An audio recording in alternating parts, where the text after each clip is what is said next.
नमस्कार, मैं कीर्ति। भारतीय रिजर्व बैंक के यूनिफाइड पेमेंट इंटरफेस यानी कि यूपीआई का दुनिया में डंका है, तो वहीं अब लोन सेक्टर में क्रांति लाने के लिए आरबीआई देश में यूनिफाइड लेंडिंग इंटरफेस यानी यूएलआई लाने की तैयारी कर रहा है।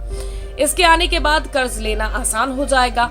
आरबीआई गवर्नर शक्तिकांत दास ने सोमवार को एक कार्यक्रम में संबोधित करते हुए इसके बारे में जानकारी शेयर की और बताया कि इससे किसे और कैसे फायदा होगा।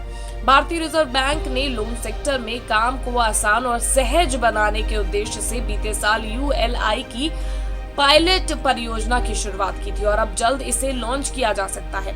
इस इंटीग्रेटेड लोन प्लेटफॉर्म को खासतौर पर छोटे और ग्रामीण क्षेत्रों के लोगों के लिए आसानी से और कम समय में कर्ज मुहैया कराने के लिए तैयार किया जा रहा है। जिस तरह से यूपीआई के आने के बाद पेमेंट सिस्टम में क्रांति देखने को मिली और उसके तौर तरीकों में बड़ा बदलाव आया, ठीक ऐसे ही उम्मीद है कि लोन सेक्टर में बदलाव के लिए आपको बता दें उम्मीदें जताई जा रही हैं। कार्यक्रम के दौरान केंद्रीय बैंक यानी कि आरबीआई के गवर्नर शक्तिकांत दास ने इसके बारे में जानकारी देते हुए कहा कि बैंकिंग सर्विसेज के डिजिटलाइजेशन के सफर को जारी रखते हुए हमने बीते साल इस प्लेटफॉर्म का प्रयोग शुरू किया था, जो कि बिना किसी बाधा के लोन प्रोसेस को आसान बनाता है। इसके लॉन्च होने पर खास तौर पर किसानों और सूक्ष्म, लघु और मध्यम उपक्रमों को फटाफट लोन मिलेगा, यानी कि एमएसएमई सेक्टर्स वालों को। उन्होंने इस प्लेटफॉर्म की खासियतों का जिक्र करते हुए कहा कि इसमें अलग अलग राज्यों के लैंड रिकॉर्ड समेत अन्य डाटा होगा,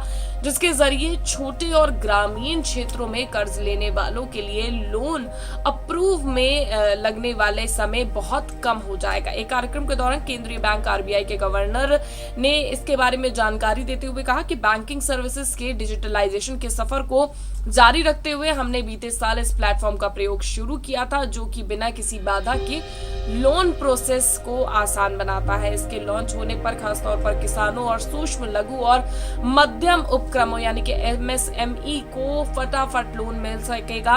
उन्होंने इस प्लेटफॉर्म की खासियतों का जिक्र करते हुए कहा कि इसमें अलग अलग राज्यों के लैंड रिकॉर्ड समेत अन्य डाटा भी होगा, जिसके जरिए एमएसएमई सेक्टर्स को आसानी से लोन मिल जाएगा। यूएलआई के काम करने का तौर तरीका भी अगर हम आपको बताएं तो साफ है कि ये डिजिटल लोन प्रोसेस को आसान बनाने का काम करेगा। शक्तिकांत दास के अनुसार ग्राहकों का फाइनेंशियल और नॉन फाइनेंशियल डेटा, जो कि एक हद तक अभी फाइलों में दबा रहता है और लोन लेते समय उसे खंगालने में लंबा समय लगता है, ये यूएलआई उस तक डिजिटल पहुंच बनकर काम करना आसान कर देता है। दास के मुताबिक यूएलआई प्लग एंड प्ले नजरिए के साथ तैयार किया गया है, जिससे लोन प्रोसेस में आने वाली कई तरह की जटिलताएं कम हो जाती है। अब ये कितना कारगर साबित होगा इसके तो आने के बाद ही पता चलेगा, लेकिन ये एक नई तकनीक है। यूपीआई के तर्ज पर ही यूएलआई लोन प्रोसेस के लिए लाया जाएगा। आपकी इस पूरे यूएलआई को लेकर, इस प्रोसेस को लेकर आरबीआई जो करने जा रही है उसको लेकर आपकी क्या राय, कमेंट करके जरूर बताइएगा। वीडियो को लाइक और शेयर करना मत भूलिएगा।